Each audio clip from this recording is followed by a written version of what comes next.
Assalamualaikum warahmatullahi wabarakatuh. Alhamdulillah saat ini kita dipertemukan Allah dalam satu mata kuliah yang akan mengelaborasi tentang akuntansi Islam. Saya Wasilah sebagai salah satu pengampu pada mata kuliah ini, serta Ibu Evoni, Ibu Miranti, dan Ibu Sri Nurhayati mengucapkan selamat datang pada mata kuliah akuntansi Islam edisi MOOCs dari FEB UI ini. Mengingat ini adalah pertemuan kita yang pertama, maka pada video ini akan diperkenalkan kepada Anda tentang penjelasan singkat mata kuliah akuntansi Islam, pengantar akuntansi Islam, dan kerangka dasar penyusunan dan penyajian laporan keuangan syariah. Setelah menonton video ini, diharapkan Anda dapat memahami mengenai mata kuliah ini secara umum, lalu mengenai pengantar akuntansi Islam, serta KDPP LKS yang berlaku di Indonesia. Tanpa membuang waktu, mari kita mulai saja agenda kita yang pertama pada hari ini, yaitu penjelasan mengenai mata kuliah akuntansi Islam. Tujuan mata kuliah ini adalah memperkenalkan filosofi, prinsip, dan praktik akuntansi pada entitas yang memilih untuk beroperasi sesuai dengan syariah. Praktik akuntansinya berdasarkan pernyataan standar akuntansi keuangan syariah di Indonesia, di mana mata kuliah prasyaratnya adalah pengantar akuntansi, fikih muamalah, dan pengantar keuangan dan perbankan Islam. Untuk materi yang kita pelajari selama satu semester ini adalah sebagaimana terlihat pada layar, yaitu ada 7 pertemuan sebelum ujian tengah semester dan 7 pertemuan sebelum ujian akhir semester. Untuk penjelasan lebih detail terkait dengan materi, dapat Anda lihat melalui silabus pada mata kuliah ini. Setelah penjelasan mengenai mata kuliah akuntansi Islam, maka selanjutnya kita masuk ke agenda yang kedua, yaitu materi pengantar akuntansi Islam, di mana dalam hal ini kita akan membahas mengenai akuntansi Islam dan overview atas sejarah akuntansi Islam di dunia. Untuk memulai pembahasan tentang materi ini, kita akan membahas tentang apa yang disebut sebagai akuntansi Islam.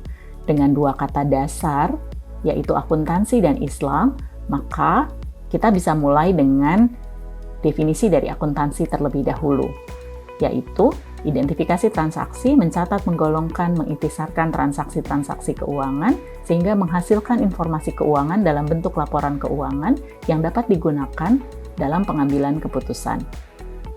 Sedangkan kata Islam sendiri berarti adalah aturan yang telah ditetapkan oleh Allah Subhanahu wa Ta'ala untuk dipatuhi oleh manusia dalam menjalani segala aktivitas hidupnya di dunia, atau dengan kata lain sesuai dengan syariah Islam. Dari 2 kata dasar tersebut, maka kita tahu bahwa akuntansi Islam adalah proses akuntansi atas transaksi-transaksi yang sesuai dengan aturan yang telah ditetapkan oleh Allah Subhanahu wa Ta'ala. Islam merupakan agama yang lengkap, di mana kepasrahan atau ketundukan secara total kepada ajaran Islam yang diberikan oleh Allah Subhanahu wa Ta'ala, sehingga ketundukan tersebut masuk dalam menjalani aturan sesuai dengan ketentuan Allah sebagaimana dijelaskan di dalam Al-Quran dan Sunnah, baik untuk hal yang berkaitan dengan keimanan maupun ibadah serta muamalah, di mana dalam muamalah termasuk di dalamnya adalah kegiatan ekonomi. Dalam menjalankan kegiatan ekonomi, manusia harus mempertimbangkan hal-hal yang terkait dengan kegiatan saat ini, yaitu apa yang terjadi di dunia, juga kegiatan terkait dengan kemakmuran sebagai tujuan, serta juga tentang kehidupan di akhirat nanti. Sedangkan cara untuk mencapainya, memiliki moral dan etika yang baik, serta memperoleh profit, walaupun bukan maksimisasi profit. Sehingga, profit bukanlah sesuatu yang ditabuhkan dalam Islam, tetapi profit bukan satu-satunya tujuan dalam kehidupan ini.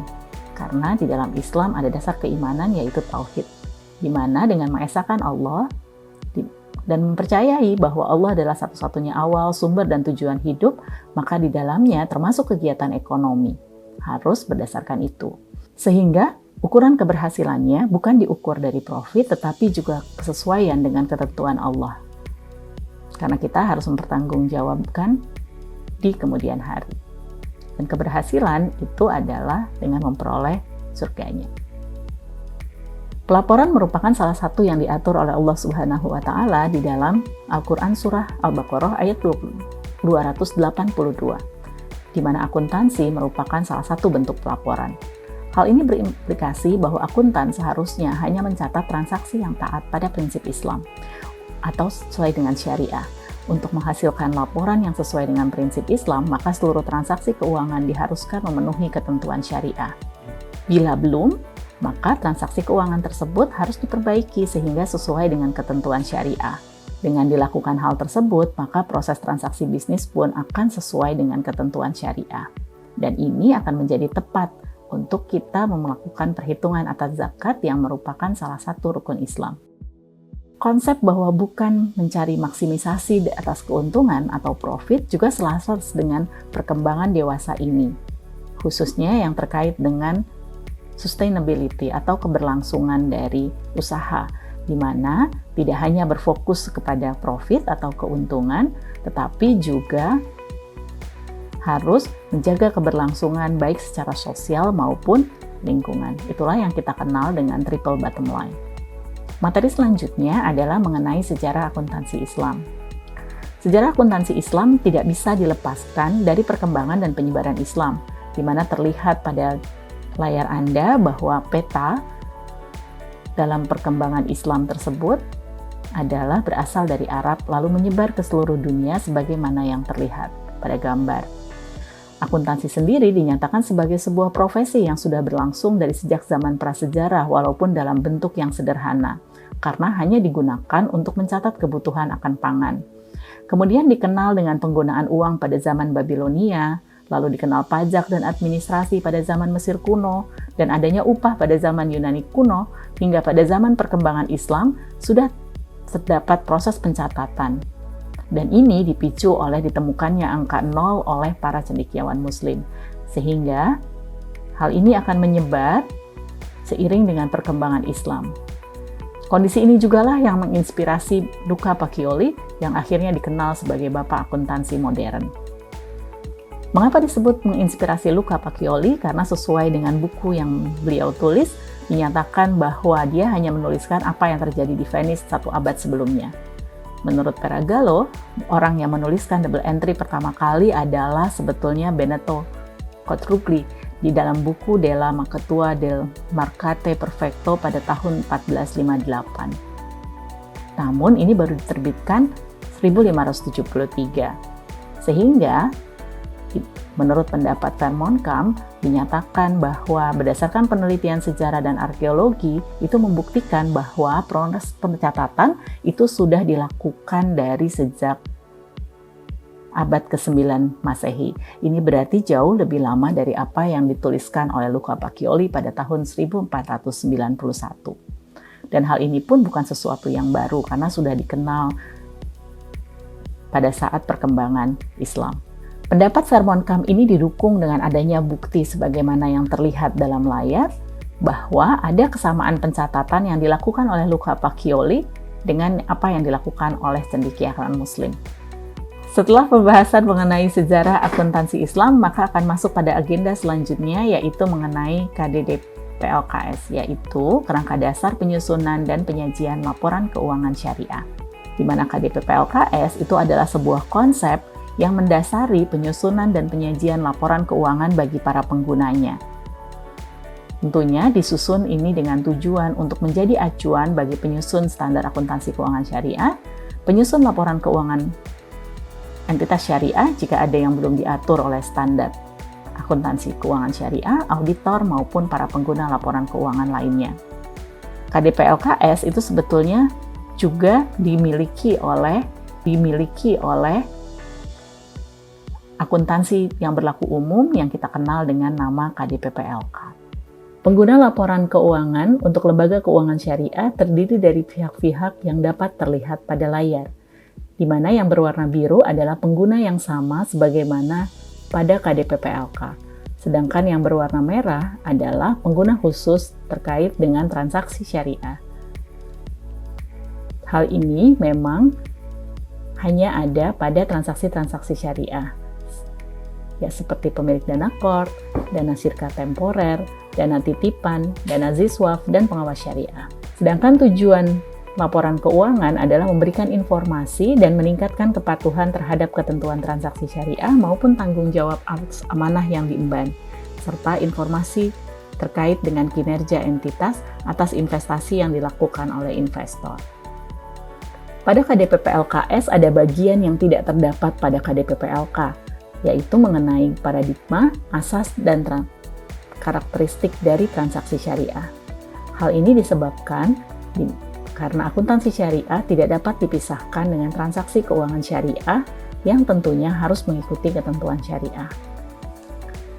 Pada paradigma transaksi syariah diketahui dasar dan pondasi ketika kita melakukan transaksi, yaitu mengenai konsep al-falah sebagai tujuan dan masukkan nilai ilahiyah, lalu adanya keimanan dan akhlak dalam melaksanakan akuntabilitas sebagai keukuran kebenaran, dan akhirnya akan membentuk integritas sehingga terbentuk tata kelola yang baik. Asas transaksi syariah menggambarkan nilai yang diusung dalam setiap transaksi syariah, yaitu persaudaraan, keadilan, kemaslahatan, keseimbangan, dan universalisme.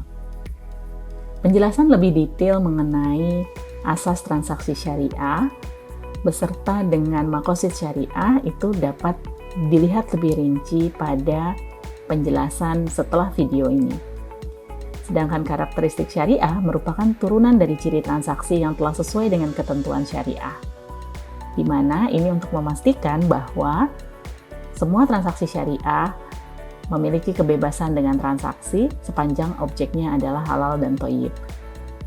Uang hanya berfungsi sebagai alat tukar dan satuan pengukur nilai serta bukan komoditas.